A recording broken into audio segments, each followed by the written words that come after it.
case? All right, so a little bit behind schedule, so I'm gonna just get started. I want to thank you all for coming. Thank you all for coming out.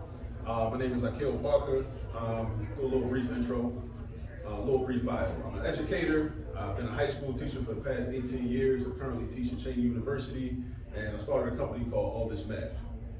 We started out doing math tutoring, and then decided to try to expand my reach, and we started a YouTube channel in order to support teachers, but not only teachers, support students, and also parents, because we've been listening to the concerns about the new math, and I figured, the best way to, when you present with a problem, you try to solve the problem, right? So just go straight to the parents and teach them, show them how to understand the so-called new math, which technically is not really new, but that's a misnomer, but we call it what it is, right? Just to meet people where they are.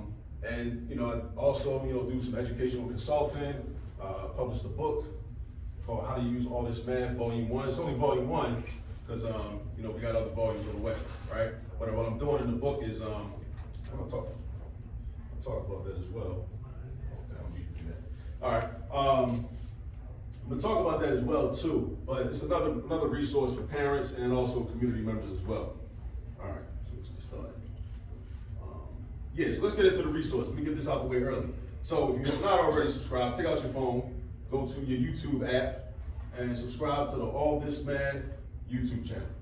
All right, if you're a classroom teacher, administrator, a parent, uncle, aunt, whoever, young people, parents that need support with math.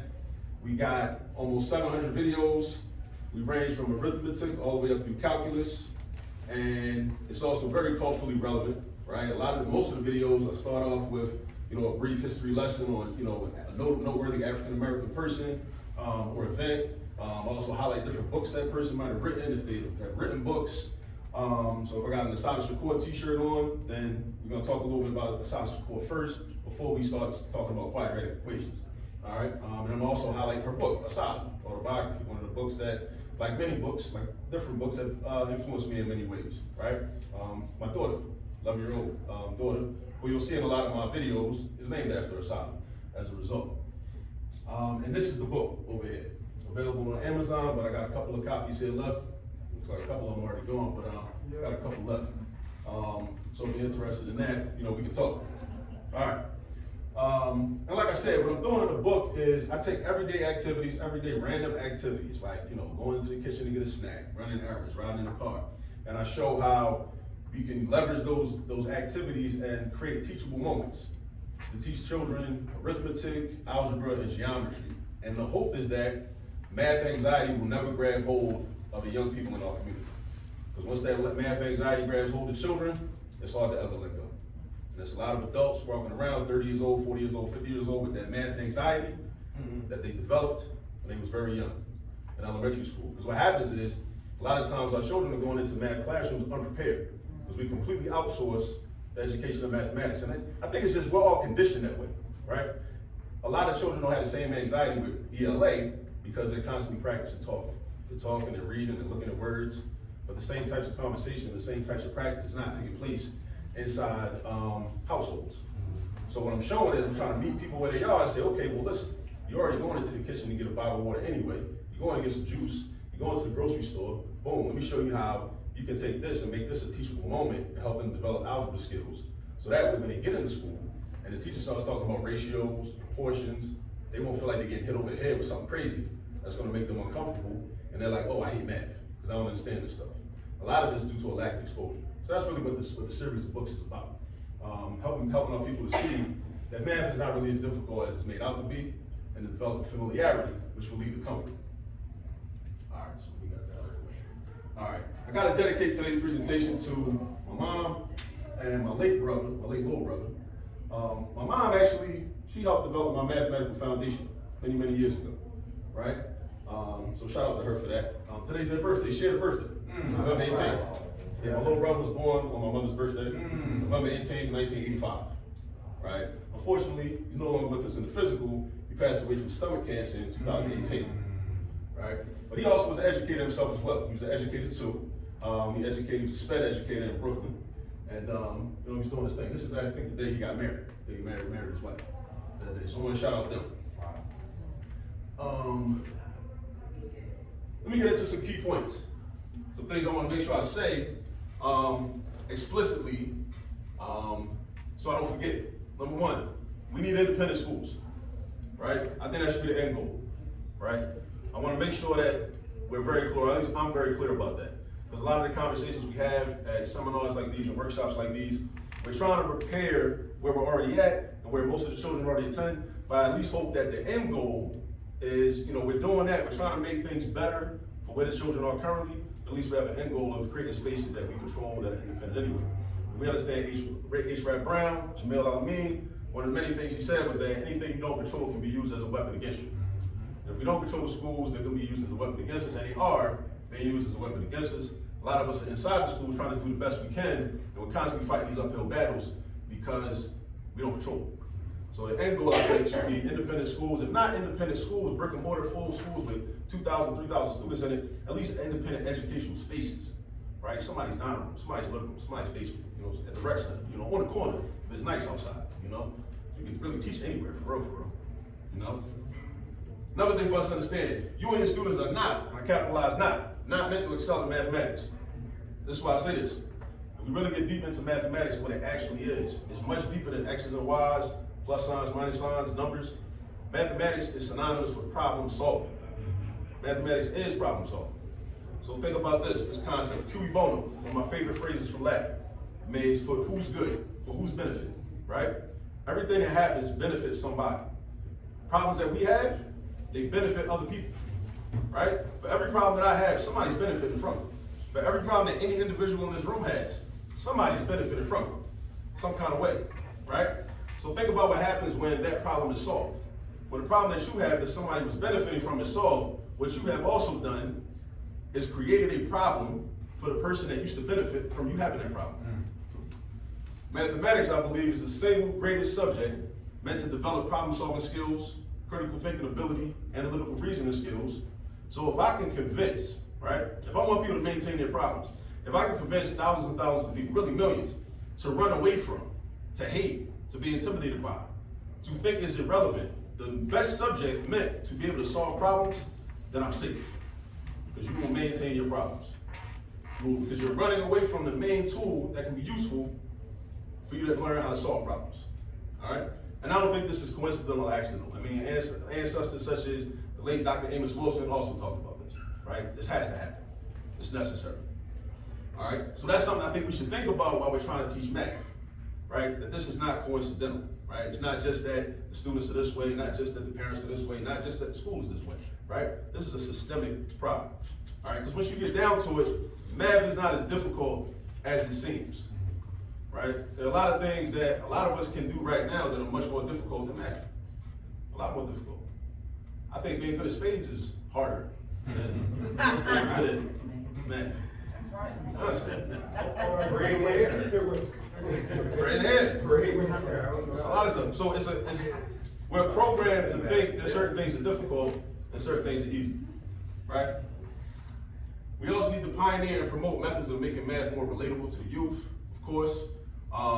Years ago, I wrote an essay called Old Heads with Content Knowledge, where as a classroom teacher, really, and this is kind of from the Philly parlance, you gotta be an old head, first and foremost. But then you gotta know something. You can't just be an old head. You can't just be in the classroom like, okay, I'm black, I'm from the same hood as you, but you don't know nothing, right? You gotta have content knowledge too, right? But you gotta be an old head also. A person that they can look up to as a role model, somebody they can trust, somebody that's been through what they've been through, right? Somebody they can relate to. Somebody that they feel comfortable allowing themselves to be checked by, right? Access to STEM opportunities. There's another benefit of math, access to STEM opportunities. But I also want to say this real quick. I think the acronym STEM is misleading, just like PEMDAS is misleading. This is why people be in arguments on Facebook all the time. Because people didn't really learn the order of operations. They learned this acronym, PEMDAS, this mnemonic device. I think in an attempt to oversimplify math, because people think math is so difficult, sometimes we become too obsessed with like little memory devices and whatnot. So because the M is always before the D in PEMDAS, people think they're always supposed to multiply before they divide. But that's not what the order of operations says. You multiply or divide based upon what comes first as you move from left to right.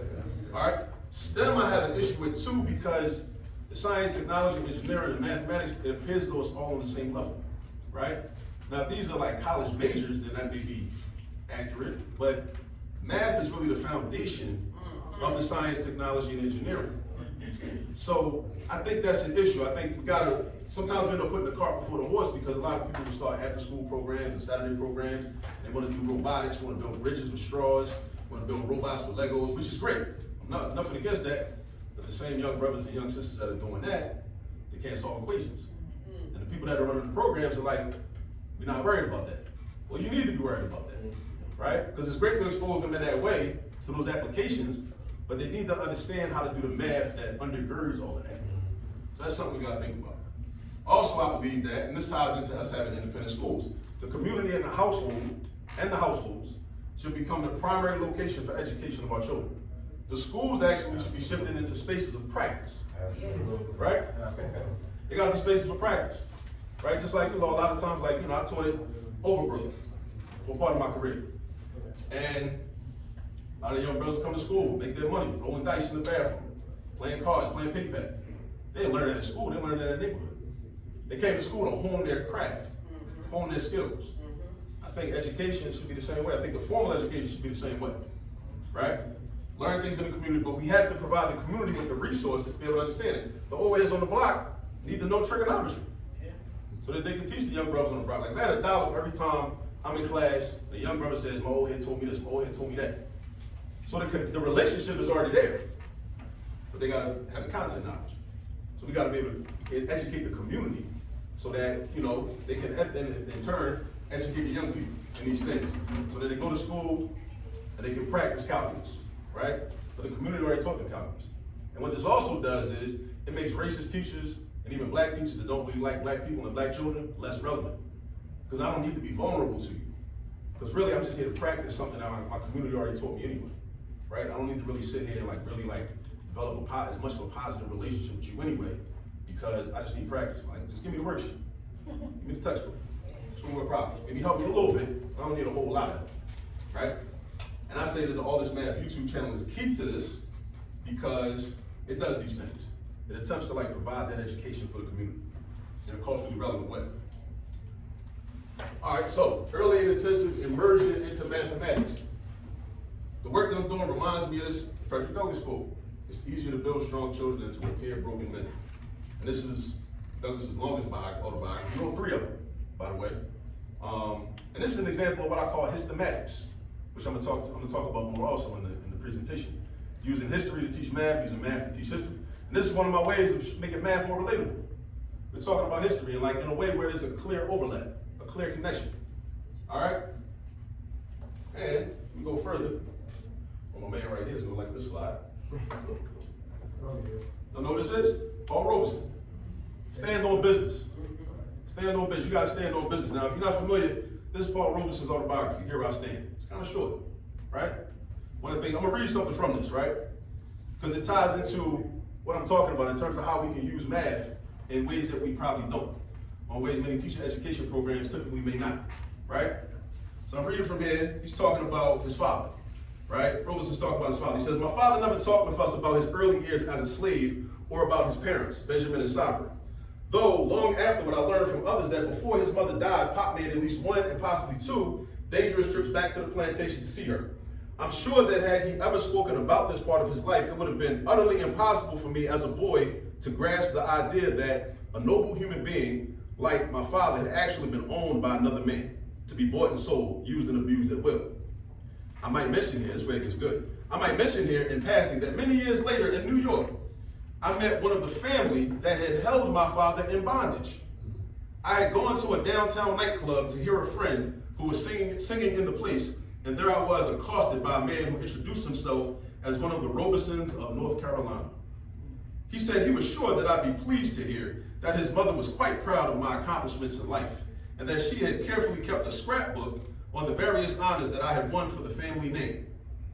Then the stranger went on to say that he would like to get together with me for a chat someday soon. Quote, you see, he confided proudly, your father used to work for my grandfather.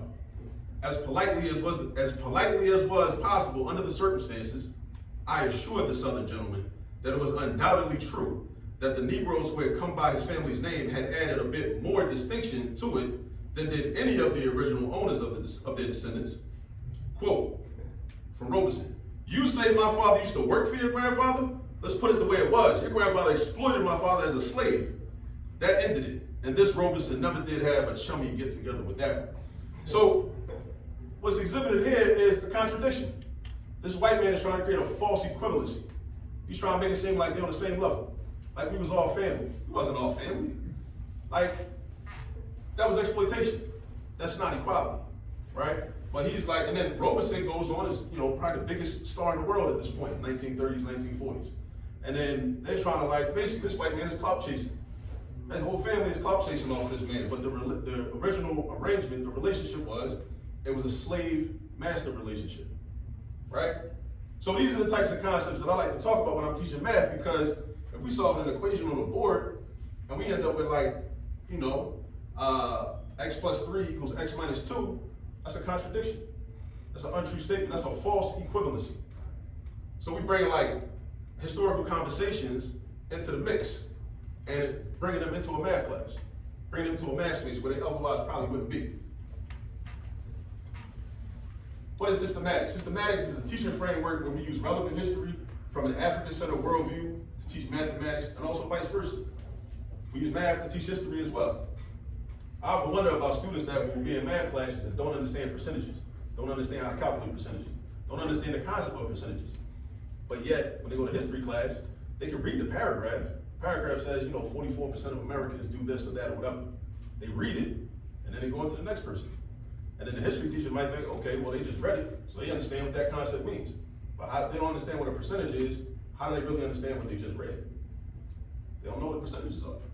So we gotta be able to combine those. So it's broken down into like these 5 elements, right? The first one, numerical triggers. The example of that might be, there's a lot of places you can go with this, a lot of directions you can go with this. So I might create a addition problem where I know my sum is gonna be 1,791. And why am I doing it? I'm being intentional, because I really wanna have a conversation about the Haitian Revolution. That's what I really want them to learn about. So once I write 1791 on the board, I'm like, you know what? This is an important year. This is when the Haitian Revolution popped off. Then we can talk about Dessalines, Toussaint, Cecil Fatiman, Boukman Duddy, Henri Christophe, all of them. But we're in a math class though, But it's relevant, right? And we got so many opportunities. And I think back in my teaching career, how much like, as gamblers say, don't leave money on the table. Like all those opportunities, all these numbers, significant dates, significant amounts and quantities that could have been used to segue into a conversation about relevant history. Number 2, African-centered word problems and applications. Just creating word problems from the perspective of the students in order to teach them the history. Like may come up with a word problem like dealing with, I don't know, maybe the Black Panther Party selling copies of the Red Book at UC Berkeley in the 1960s. And how much profit did they make? They were trying to raise funds for their survival programs. So we can talk about that, right? Number 3, conceptual double entendres. I see these a lot, right? Where you're working out math problems and looking at the concepts, and then you think about historical realities. Like I always think about radical equations. And not necessarily the book by Bob Moses and Charles Cobb, Radical Equations, that I recommend to everybody. But radical equations, when you solve radical equations, there's 2 main things you need to do. The first step is to isolate the radical. Second step is to eliminate the radical. So when I'm thinking about that, I'm thinking about COINTELPRO. I'm thinking about people I've studied in the 1960s and the 1970s. How you identify black radicals. You try to isolate them from the community. Make the community think there's something wrong with them. Don't follow them, don't listen to them, right? They backfired in the 60s with Malcolm X, because they had him on TV all the time. They thought, okay, we're gonna expose this crazy Negro. These black people are not gonna really wanna listen to what he's saying. And a lot of black people, he resonated. So it kind of worked against him, right? But then you eliminate the radical. And there's a lot of examples of that as we study math and as we teach math and we practice math, all right? Number 4, statistics of the African experience. Just being able to quantify, right? All of our experiences, and mean, median, and mode, and beyond. Z-scores, confidence, intervals, all of that type of stuff, right? And number 5, last but not least, definitely not least, math exemplars of African descent. So not just the people like Marjorie Lee Brown, Evelyn Granville Boyd, David Blackwell, the actual people that got formal PhDs in mathematics and studied mathematics and taught mathematics for years. But even the people you might not think of, like, I think of Du Bois as a mathematician, you know, an exemplar, right? Because you think about, like, somebody mentioned the Philadelphia Negro in one of the presentations earlier, and there's so much statistics in it. Du Bois is really doing a serious, deep analysis of South Philly in the 19th century, right? Of black people in South Philly in the 19th century, using all this math, right? With all that. And I think about people like Sundiata Acoli. Sundiata Acoli was in the car with Assata Shakur and Zaid Malik Shakur when the New Jersey State Troopers tried to assassinate them in 1973. Assata ended up getting shot. Zaid Malik Shakur did get assassinated, did get killed, right? But the thing about Sundiata Acoli that I didn't know, which actually motivated me as a black male math teacher when I did find this out, was that the brother had a math degree from Prairie View A&M, HBCU, where Jacob Carruthers taught, right? So I think that's important, right? And it's a way to like teach math, teach our historical experience while teaching math at the same time. All of it, yeah. So that's more of an overview, but here is like the gist of like what the presentation is. So I based this on the 7 principles of Maya, right? It's like a condensed version, but it's really 42, right? Condensed into 7: truth, justice, harmony, balance, order, righteousness, and reciprocity. And all these things can be used. We see these in math problems. Truth, right? Solve a problem, check your work. Is that true? Like I tell my students this, like listen, when you solve an equation, you're looking for the truth. You want to know what x is. What number is going to make a true statement? So if you say x equals 2, that means that when you take that 2 and plug it back into that problem, wherever you see an x at, are you going to end up with a true statement? Are you going to end up with 5 equals 5? That's the truth. But you're going to end up with 5 equals negative 38. That's not true. Those aren't the same thing. Happens all the time though. Somebody might try to tell you that, you know, you owe me $38, the same thing as you having $5, right? We gotta think about those types of things. Justice, also, harmony, algorithms, all these different steps that work together in order to help us to arrive at a conclusion and find the final answer. Balance, I think about balance all the time. Every time I'm solving an equation, whatever I do on the left side of the equal sign, I gotta do on the right side. It's teaching balance, right? It teaches at an early age, over and over again, reinforce it, these ideas, because we really want to raise balanced human beings. And in a very imbalanced society that we live in, it's very important to reinforce that. Because you can't just live and just automatically be balanced. Because many things in the society are pushing you to like not be balanced. All right? Order of operations. There are rules. You can't just do what you want to do. You might feel like adding before you multiply. You gotta follow the order. There's an order to this. All right? Righteousness. So that ties in with order, because while I do believe that math teaches us how to follow rules, somebody might hear somebody say that and say, oh, well, you know, so what you're saying, are you saying that math, if it teaches you how to follow rules, is it going to teach you to be like a blind slave, a person that's blindly obedient to the rules? It's not, because math also imbues in you the critical thinking ability, where you're able to question rules and see if rules actually make sense, and if they actually benefit you and benefit your community. And the reciprocity, reciprocals. Multiplying the number by its own reciprocal. The product is always going to be 1. Whenever you multiply any number by its own reciprocal, the product is always going to be 1. So you think about personal relationships, human interaction. When there's reciprocity between people, then you have one healthy relationship. Character building. Another thing that made me think of this is like, I was in like community with some people that like ran nonprofits recently. So many nonprofit organizations have programs like activities such as chess, knitting, sports, barbering, anything you name it. They utilize as tools for character development. So I'm thinking like, why not use math to explicitly develop character? Because the principles of math, those principles, those sound, positive human principles are already embedded in that anyway, such as equitable distribution. That's the distributed property. That's how I teach the distributed property. So many students make a mistake, like they got the number outside the parentheses, they'll multiply by the first number in the parentheses, and oftentimes forget to multiply by the second number, right? And I let them know, bro, you're not being fair. That's not equitable. You gotta get at 3 to everything inside the parentheses, not just the first number. So that's a way to remember it. Remember the concept. The balance we already talked about. If I add on the left side, I gotta add on the right side. Reciprocity we talked about. Multiplying by reciprocals. Verifying the truth, right? How do we make sure that our answer is correct? if x equals 5, I should be able to plug it in and prove that that's true.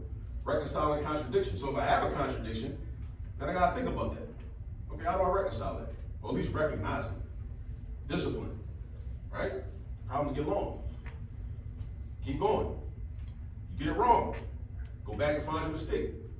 Do it over again. It's discipline, right? Perseverance. And also being law, I mentioned this already, lawful and orderly in the context of justice though, not just law and order. Like what King talked about in his letter from Birmingham jail, right? King talking about the white moderates in the South, in Alabama, Mississippi, and places like that. They're mad at him for like stirring up trouble in the community, right? They want order, but their concept of order is not consistent with justice, because their version of order is like what he also called negative peace. Another math concept, positive peace and negative peace, right? Because you could have peace, right? There's a bully come to school every day, so every morning when I see you, I want your lunch money. If you don't put up a fight, that's peace. It's negative peace. You take your stuff every day, right? But it's peace though, that's what they wanted. That's what the whites in the South wanted. That's what King was writing about, right? But the math, like when you're doing these math problems, there's a way you can like think in this way. There's a way, if you relate the problems and take them away from just X's and Y's, plus signs and minus signs, and you incorporate those conversations and start thinking about that, then, we start thinking about these concepts more deeply. Solving linear equations. Trigger warning. Don't want to trigger nobody. It's math, all right? We'll go through a little equation step by step and kind of exhibit some of the things that we talked about already. So this is our original equation. Solve for R. You might see this in the Algebra 1 class, right? -3 times the quantity. If you teach math, make sure you children call that a quantity, don't say parentheses. Or the sum, Quantity of, or difference. sum of, yeah. That's what they say. A 1 plus 6R is equal to -3 parentheses. 1 to the minus R. Yeah. Now, that's another thing that's important. Well, with this one, I think I only see really like one method to go, but another thing I want to emphasize that there are multiple ways to approach math problems. I had a lot of teachers, and I work with a lot of teachers that are very I guess I'll call it like monotheistic when it comes to teaching math. It's like, this is the one way to solve this problem. And if you don't do it this one way, then it's wrong, right? I think you should have choices. Now, I might specifically ask you to solve it in a certain way, but I still want you to know that there might be 5 ways to do it, even if I'm explicitly asking you to solve it this way, right? So what I'm doing first in this problem is I'm multiplying -3 by everything inside the parentheses. Again, equitable distribution. The 1 is going to get it, and the 6R is going to get it, all right? And the next step, it should look like this. We just use the distributive property, right? -3 minus 18R equals 14 minus R. Now, this is where it gets like fun, because you got a whole bunch of choices. You can go a whole bunch of ways. I can get rid of the -3 on the left, add 3 on the left, add 3 on the right. I can get rid of the -18R, I can add 18R, add 18R. I can get rid of the 14 on the right. Subtract 14, subtract 14. I can get rid of this -R. Add R, add R. I like to do this method called transposing. Transposing, you just pick the terms up and move them around. Young brother from South Philly, Anif Tuck, taught me this little memory device. Switch the side, change the sign. Like 15, like my first year teaching. I never heard anybody say that before. He just blurted it out in class. I was like, that makes sense. Never forget that. So, teachers learn from students too. And I use that. So I credit him with that, right? So if I want to just move the R's together, so I can combine like terms, I'm gonna move the -R to the left side, it's gonna become positive though. Switch the side, change the sign, right? But what I ended up doing, I did the addition property of equality. I added R on the right, I added R on the left. Added R to itself, the R is going. Why? Because -R plus R cancels out. It adds up to 0. -18R plus R is -17R. Addition property of equality, right? These are rules, right? We're teaching rules. We're teaching how to follow rules. I did it again. Wait, what did I do? I got rid of the 14. Right? No, I got rid of the -3. Yeah, I got rid of the -3. By adding 3, you always do the opposite, right? You want to get rid of something in an equation, you do the opposite operation. Always do the opposite. So it also helps the students to think about, okay, what's the opposite of that? What's the opposite of subtraction? What's the opposite of addition? What's the opposite of multiplication? What's the opposite of division? What's the opposite of squaring something? What's the opposite of a square root? Right? We're always doing opposites. So now we got negative 17 r equals 17. So now my end goal is to get r by itself. I want to isolate the r by itself. Right? How do you do it though? Right? Another way I implement systematics. I got a method called, I call it Hubert Henry Harrison. So it's a way we can talk about Hubert Henry Harrison, who he was. You know, scholar, writer, worked with Garvey, edited the Negro World, you know. And this was an HHH, right? So what we do with that is, so Hubert Henry Harrison, right? So when we're doing math problems, we're thinking about what to do, right? How to do it, well, why to do it. Always think about why you do it, and how to do it. Those three things, always. What should I do? Why do I do that? And then how do I do it? So what should I do? Get r by itself. Why? Well, actually, I think it should be how. How do I do it? Get rid of the negative 17. How do you get rid of negative 17? You gotta remember, do the opposite operation. Always do opposite operation. So the opposite, so and also you gotta already know negative 17r, because also math is a language. Yep. So if you're not familiar with the language, you might not know that, well, negative 17r means negative 17 times r. Right? Read it. You gotta be able to read it. Translate. Translate. And also, it's another different things. Same thing might mean something different in different contexts. It's like in certain situations, somebody asks you if you're good, that might mean they showing compassion. Another situation, it might mean they want you to step outside. Yeah. So it's the same statement, or same question, but in a certain context, it's contextual. Same thing with math problems. All right? So what we're going to do is we're going to divide by negative 17. We do it on both sides. Balance. Balance. If you only divide on the left side, you're not balanced. We want to be balanced. Right? We get r equals negative 1. We think that's the answer. We believe that to be the answer. Let's check and see. Always check your work. Verify your answer. Be able to speak intelligently about it. And stand on your work. Right? Stand on business. Be able to talk about it. Like, why is your answer right? Check your work. Go back to the beginning. And here, this x, I'm using this x for multiplication. Right? Replace the variable that we had, the r's, with negative 1s. Negative 1 and negative 1. And then work it out using the order of operations. Right? Now in here, notice this, again, options. Because I don't have variables, where I got 1 minus 6, I could have subtracted, worked that out, and then multiplied by 3. I would have ended up with the same thing. I chose to distribute, right? Children should have choices, right? So you distribute, negative 3 plus 18, left side is 15, right side is 15. Right? So it's a way to check our work. So we verified the truth. So this is a true statement. So if I say, yeah, r is negative 1, I'm not lying to you. And I just proved that I'm not lying to you. So a couple more examples, right? I've been doing this for years. Like when I teach adding integers, I incorporate money. Negative 12 plus 20. One of the things I say is like negative 12 is like, I owe you $12, right? Plus 20, I get $20. Dig this though. When you get $20, you don't really have $20 because you should take care of your debts first, right? When you get that 20, you gotta account for that negative 12. You really $12 in the hole. You're not starting from zero. So you pay the person back, pay them their $12. Now how much you got? You got 8, right? So it's a way to get them thinking about those concepts, right? Those concepts. Why you teaching how to add and subtract integers? Fractions. What do fractions help us to think about? And this is one of the things I talk about in the book, right? So many students hate fractions. I'm counting throughout the years, hate fractions, right? Don't like fractions. And I think it's because of a lack of conceptual understanding. And I'll be honest with you, when I was growing up, I was very good procedurally with a lot of math. Conceptually, I wasn't that good. And I didn't understand that how poor I was, how deficient I was, until I had to really start teaching. Started teaching at Cheney, started teaching math methods, started teaching future educators, and I had to really sit down and like really learn myself, you know, what's really happening with a fraction? What's really going on, right? What's really happening when you divide? right? I knew how to do it, I knew algorithms. Because when I was little, I was good at video games. So doing math was like playing a video game. I recognized the patterns, I learned how to beat the level. So I recognized the pattern, learned the algorithm, right? Finish the problem, go on to the next one. I didn't know why it worked.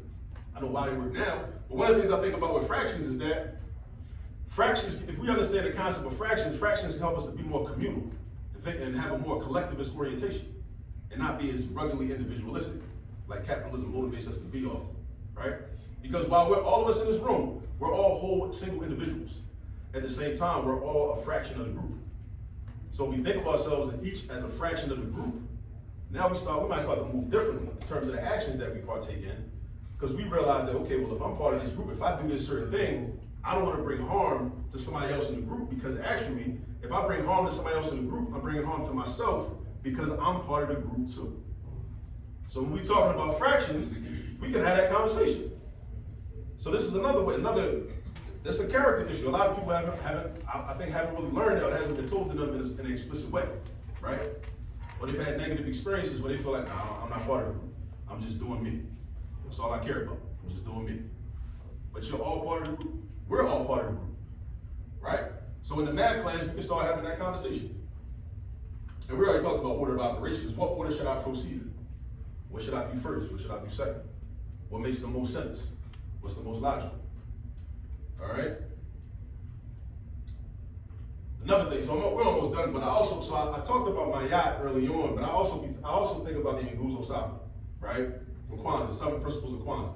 And I think about how we can make those connections as well. First day of Kwanzaa, emoji, unity, combining like terms. Combining like terms in algebra. 3R plus 2R minus 4R, put all the R's together, consolidate them into one term. Create a unity, right? Kuji Chakalia. We can name our own algorithms. We know Pythagoras didn't discover that a squared plus b squared equals c squared. We know that, but we can call it what we want. They decided to call it what they wanted. Why can't we call it whatever we want?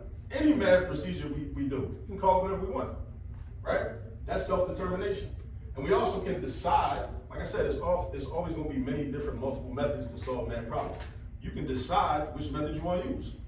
You got to know the methods, right? So if it's 5 methods to solve this problem, you got to know those 5 methods. And then you got to determine for yourself, okay, I'm going to use this method right here. Like solving systems of equations. Like initially I learned 3 methods for solving systems of equations. Substitution method, elimination method, and graphing. I hate graphing. Hate graphing. Graphing? The systems. The systems. Only the systems. For the systems. If I get decimals, then I gotta figure out like, okay, where exactly. I'm saying when it's graphable, that's the sweet way. You know? I used to be a big elimination method fan. But substitution is cool too. But my point is that we can determine, like we can decide what I want to do. Depend on that equation. Yeah. So that's Fuji Chakalia. Fujima. Combined word problems. I love those word problems. Anybody familiar with those? Combined word problems? Like it's word problems where like, you know, if I can clean the house in 5 hours and my sister can clean the house in 8 hours by herself, then the question might be, well, how long is it gonna take y'all to clean the house together? Yeah. We talk about collective work and responsibility. It's a straightforward equation to set up to do that. Like if I can do it in 5 hours, I'm 1/5. She can do it in 8 hours, it's 1/8. 1/5 plus 1/8 equals 1/x. And we go ahead and solve. That's collective work and responsibility. Ujamaa, financial math problems. Ujamaa, like Julius Nyerere was talking about in Tanzania, right? Financial math problems. Nia, our purpose, understanding why we're doing these problems, right? One of the things that's motivated me to build out all this math is thinking about, you know, all those times students ask me questions like, why we gotta learn this? What am I learning this for? Early in my career, I didn't have good answers for that. It hurt my ego, it hurt my feelings. They would ask me that. I knew it because they was trying to be smart, but actually underneath of that, that's a very valid question. It's probably the most valid question a student can ask. So you gotta have answers for that. Now I got a lot of answers. I got a whole lot of answers. I want to go find all the old students and go like run down on them. Listen, this is how you can use it. This, right?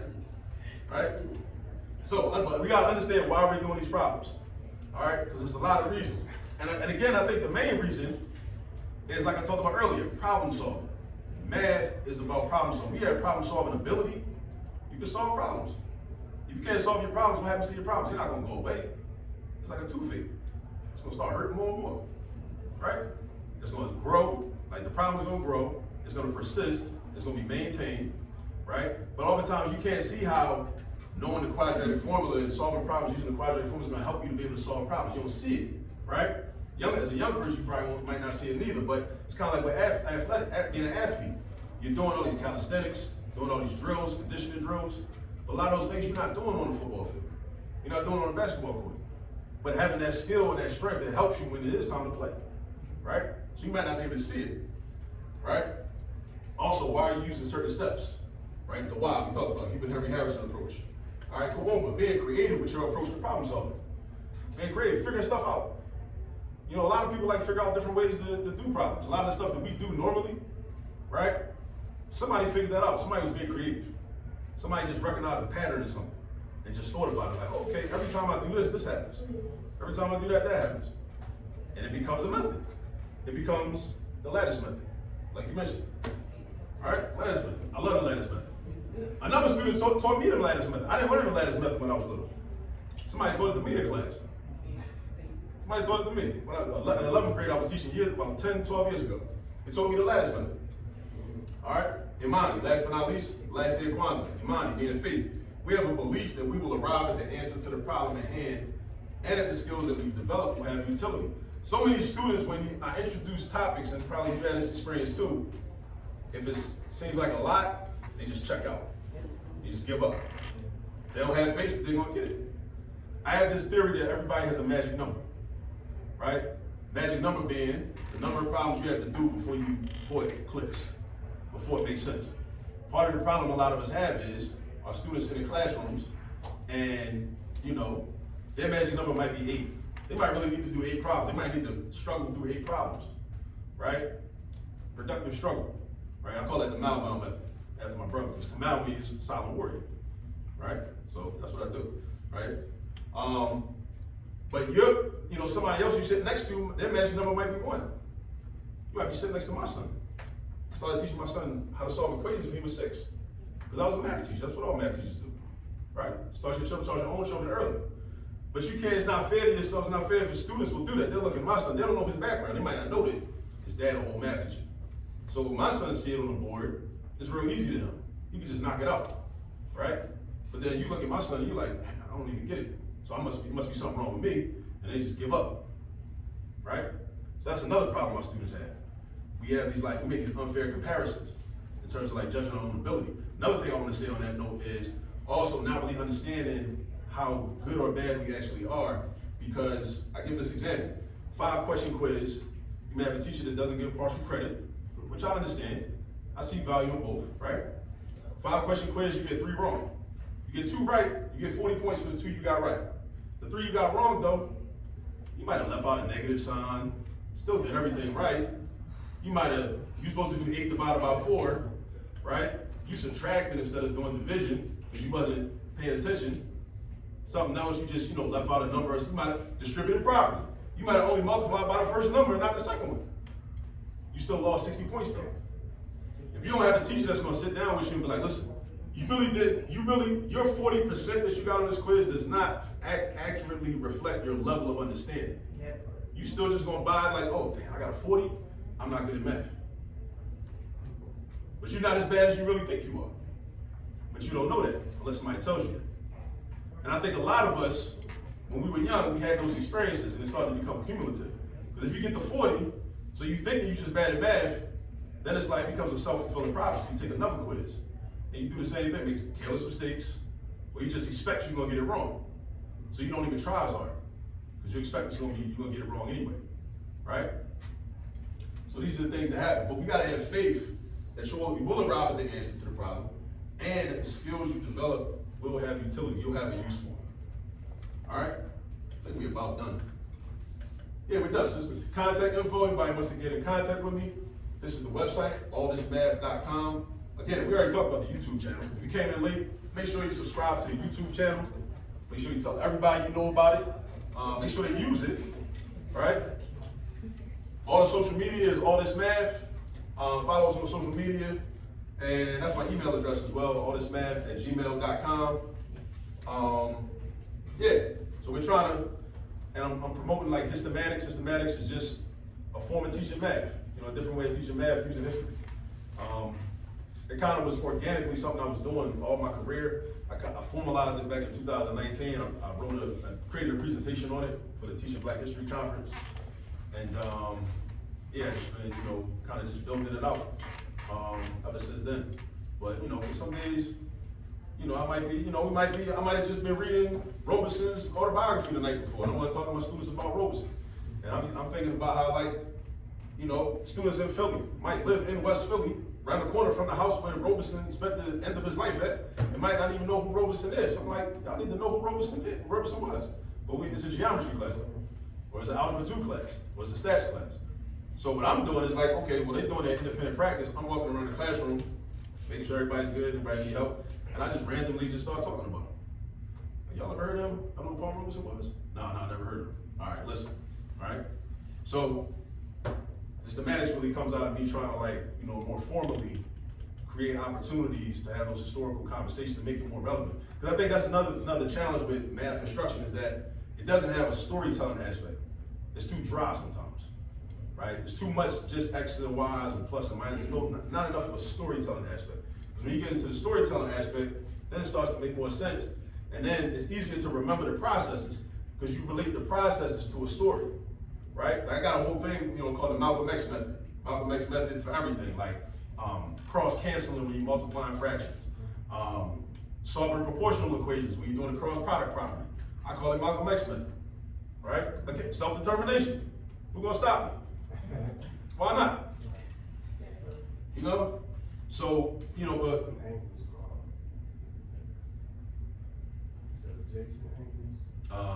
vertical. Yeah, vertical angle. That's another one. Yeah, vertical angles. Yep. But yeah, 30. Got 3 copies left. The $30. How to use all this math, volume 1. Yeah, I'm this one. Is it okay? So yeah, how to use all this math, volume 1. Got Cash App? Yeah, Cash App. Akil Parker. So put that up there too. Yeah. Quick question. What do Yeah. you think? Why do our kids struggle with math so much? Like it's, of course, I feel like we created mathematics. It's in us, of course. I mean, it's in our body, literally. So, what is the struggle with math? Like, why are our kids really struggling? I think it's because of propaganda. Overwhelmingly, I think it's propaganda. It's everything around you like makes you think that math is too hard. Math is not for black people. Like I think of like the Lisa Delpit book, Multiplication is for White People, and so that was a quote from a young boy like in Louisiana somewhere where she was doing an observation of a classroom, and she was having a conversation with him, like 3rd grade or 4th grade, and he was like, addition and subtraction, that's kind of easy, that's what we do, but multiplication and division, that's a little harder, that's for white people, right? It's a mentality. I think we absorb, we absorb mentality, So he was explicit when he said it out loud. And I think a lot of people feel that way, but may not say it. But I think everything around us, like, it makes us feel like, we can't be good at it. It's not for us. It's too hard, But another thing too is like, we feel like we gotta be perfect at it. Like, I gotta introduce a new concept, students start losing their minds sometimes. I'm like, bro, you're not supposed to fully understand it. I just taught it to you. You've never seen this before in your life. Like, name a thing that you see for the first time in life and you expect to be a master at it. It's ridiculous, but with math, somehow we think that if we don't fully master it when somebody first introduced it to us, there's something wrong. I shouldn't, I just wanted to ask you a question. I've been in education for 27 years. The reason why our kids don't do good in math is because they don't have consistent elementary school teachers. If you was to just do stats on elementary alone, the average inner city school, they have subs for half the year. And 3rd grade is where you learn everything to get you to 8th grade. Because theoretically, if you have a great third grade, you could take a third grade student at the end of third grade and put them in an eighth grade class, and they should be able to survive mathematically. Because the systems happen in third grade. So the real problem is not necessarily, I agree with you that it's systematic, because of course they don't want us to know math, because we would take over a lot of things they don't understand. Of course. But the truth of the matter is, most of our kids don't have consistent elementary backgrounds. I went to a school in Los Angeles. I had the same teacher from first grade to fifth grade. It wasn't planned that way. She just did it that way because she liked us. But she loved math. So here I am, a math teacher for 27 years. But consistency is more important than anything. So that's, to me, that's in my anecdote. That's what the majority of the problem is it's just not because elementary is the key to the success of Black kids. You saying that means it makes so much sense because everybody who, of course, if we teach math, we know what the real issue is. Our kids, they're not ready for the material that we are at. Correct. So we in Algebra 1, we know darn well that most of the students, they just not ready for Algebra 1, but yeah, we still trying to teach that. But you put on top of that what he said, that I teach parents all the time. You come into an algebra class and the parents come see me for parent conference, and the first thing I tell them is, your kid got a C, and they get sad, and I said, what you sad for? That's fine. What's wrong with that? What's wrong with having a C? If your kid was underachieving, if I tell you your kid is underachieving and got a C, we got a problem. But if I tell you your kid has achieved a C and that's good, then you should as a parent go home and congratulate that kid. Because there's nothing wrong with getting a C in algebra if that's what your ability is. If that's not what your ability is, the whole now we got a other, problem. because that's the other conversation too, and because we don't fail nobody.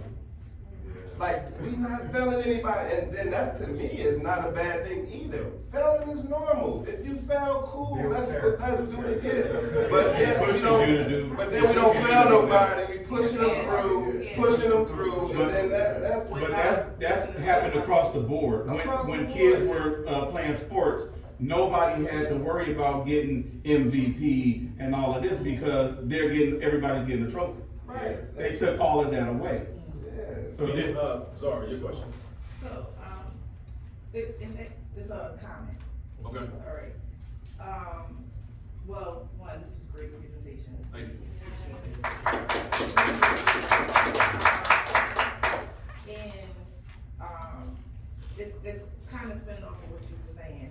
And it's the conceptual, I'm a principal, I've been teaching math for 22 years, even as being a principal.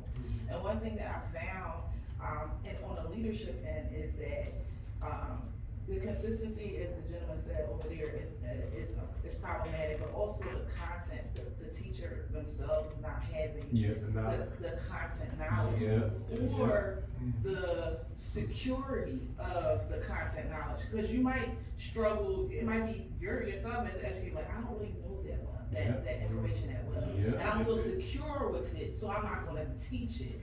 I'm gonna skip that whole lesson. Moment of transparency. So growing up, I hated word problems. Right?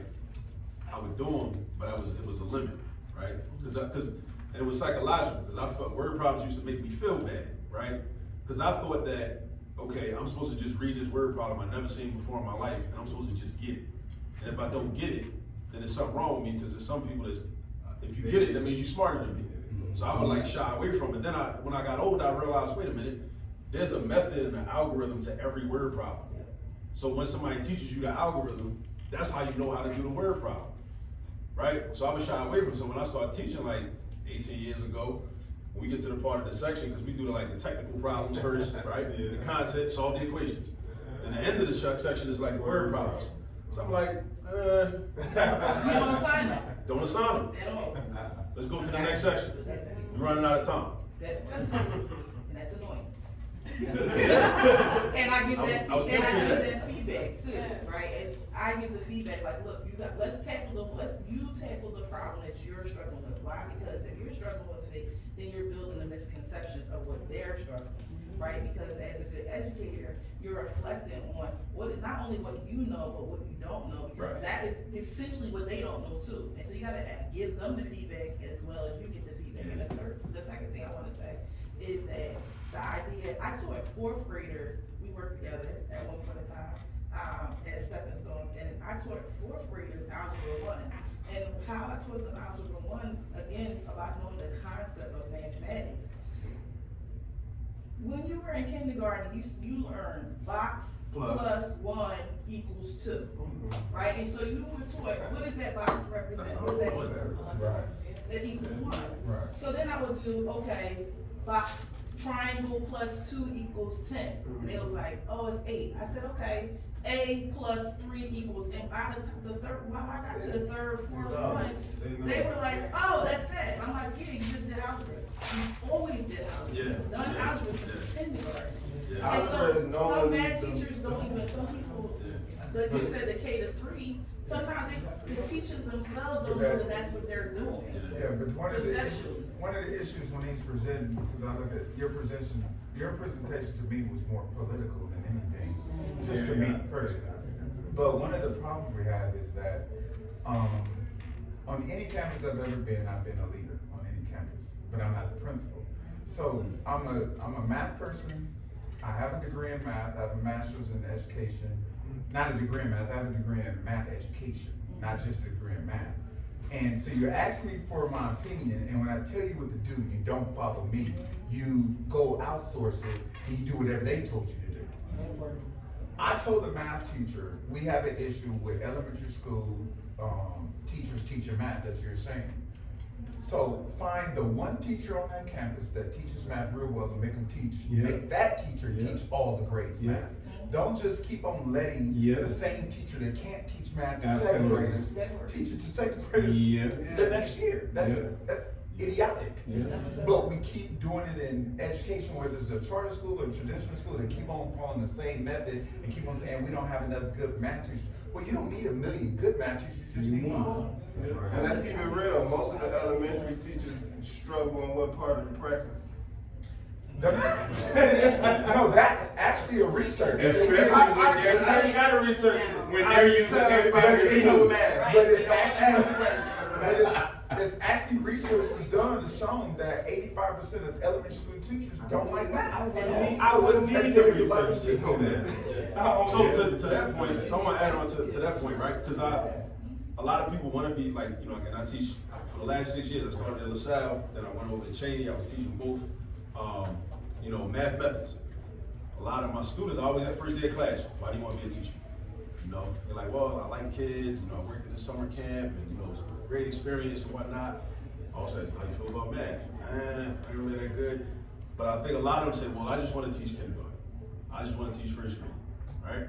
And I tell them, the problem is, it's like, it makes a difference if I'm teaching somebody how to, like I got a 4-year-old son, right? If I'm teaching them how to do addition, I'm teaching them how to do addition with the thought that, okay, one day you're gonna be doing calculus, right?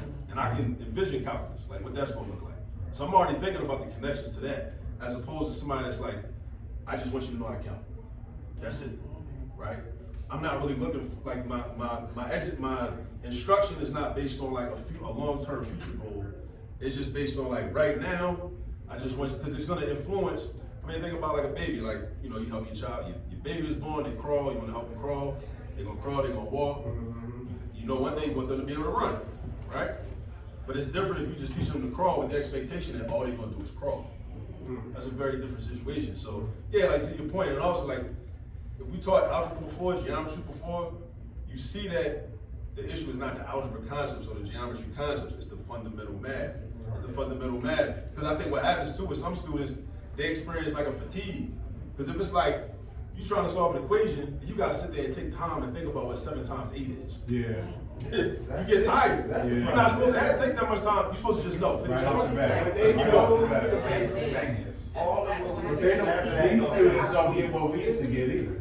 Because we had to write it out. I'm big on that. And you got, math has to be something written and not on no computer.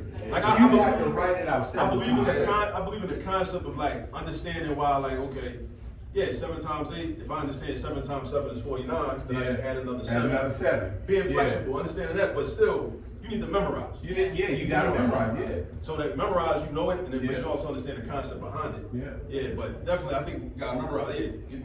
For my every day. for my math folks, I'm Yeah. sorry, I ain't mean, one more thing, y'all might have been another, presentation when I said this, but I always like to break down the word mathematics for my folks. The word mathematics, the root is mayat. He showed T Yeah. is a root word of mathematics. Hematics, the other part is hermetics, which is Greek for Hermes, but Hermes is the god of wisdom, but they stole that from the Egypt, which is the god, which is Thoth. So it's Mayat with Thoth, which is thought, right? That's where they get wisdom, thought. So that's how the word mathematics is about. It's a mixture of Mayat and Thoth. So, just bringing that back to, Mayat, because I just love that breakdown of that word, because I'm a math head. So just to put that together, I love it. Thanks for coming. Thanks for support. Good job. Take my book. Of course, I wasn't going to miss your presentation. Appreciate it.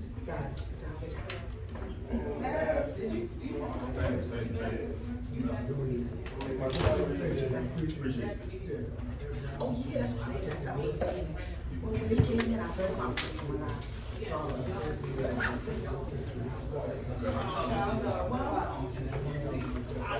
Don't you bring this along? Listen, I was registered to this issue, but I think this will be also good for me.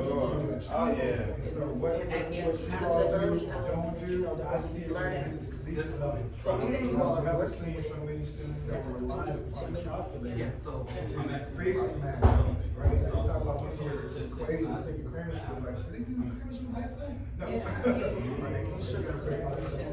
They don't see it as a language that they could use to solve problems. It's just something they gotta do because. And then as it get harder, the language gets real deeper, because you gotta use those, we use symbolism for like limits of effects, for every, all of those laws. And for every epsilon greater than zero, there's this, so we have to be able to, we write that as symbols, so that math language is really important, because we gotta get to that, Our children, You got stop, to, you see, you would they come to college with a major in engineering, they can't get past the basic calculus courses, it's over. I don't see them playing freshman year. They don't get past freshman year. Change their major. There's no way. So that's a big deal, so I appreciate what you're doing. Social identity. Yes, sir. so who's it for? Who's this for? So I'm the longest in the classroom that I taught that. 7 years. No. So I was surprised when I was at how many of those. I remember one day I said, okay, we have like a worksheet. So it's from a research lens, not necessarily for them to teach. But I'm talking about No! Not all of them. Some people actually said that, like, which one is I can see it on their faces. I can imagine, man. I'm not this. Actually, they knew what I That is crazy. But that's not So all of this in my mind just goes back to fundamentals. We missed somewhere along the way. We missed some fundamentals. that third, second, elementary. That is where it's happening. And Kunju even said that. I'm clearly very excited of it. I know. Yeah, once I got to that point, it's a wrap. Presentation, man. Give me a card. Yes, sir. Yes, sir. Yes, sir. I love that breakdown. So I'm like, wow, words really tell you what when you break down the word, that'll tell you really what it is. So, yes, that breakdown of mathematics, when I learned that, that was good. Yeah, that was good. Okay. See, you see what I'm saying? That was good, right? I'm for real. That's something that's good breakdown. And you came around with the word. Everybody acclimated, aware. So you can't say where it comes from, it's right there. So now where did math come from then? If the root word is mayat, and we talk about Egypt. Okay. And this is a Greek word, so this is a word that they said it is. This ain't an African word, that is a Greek word. So the Greeks then actually credited mathematics to Egypt in the word itself. Yeah. So what we arguing about? There ain't an argument done. The argument is done about who built what, and who had knowledge of what. First, it's done. You said it was mathematics. I mean, Mad late, I'm so trifling late. Listen. It has to be here. Yeah, you made it. it's a fact. Wow, this is like great. Yeah, let's get ours. I'm a math kid, man. I love math. Good stuff, man. Yeah, good I stuff. wanted to be a doctor of math.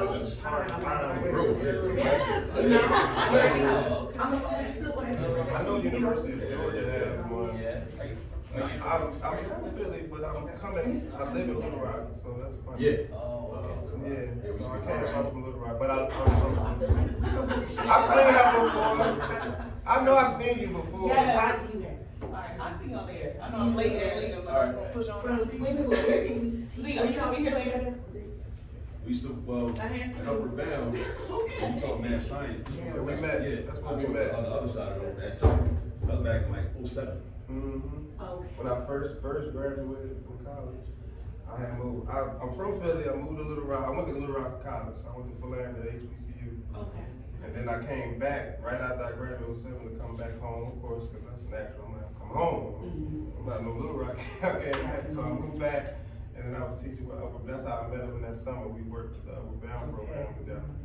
But then I moved back to Little Rock because I had found a master's in math program that I could not just, I had to take it, and he paid for it, so I went back to do that, and then just kind of ended up, of course, like that. I have babies and stuff. Stand down there. So with your back here in Philly. No, I just came up for the conference. Oh, you just came Still up? teach. Yeah, it was a home. You're out there? I'm still in Little Rock. Good for you. That's why I haven't seen, okay, because when you're sitting there, it's like, I think I remember. Yeah, but I'm still in Little Rock. It was like, guess what? We got a conference. Where? Oh yeah, you know I'm going. Ain't even gonna talk about it. Yeah, they already knew. They knew. They ain't even got to think about it. Wow. You teach high school? Good. Yep, high school and college. Yeah, high school and college math. So we're cash. I need a math teacher. You know what? I need a math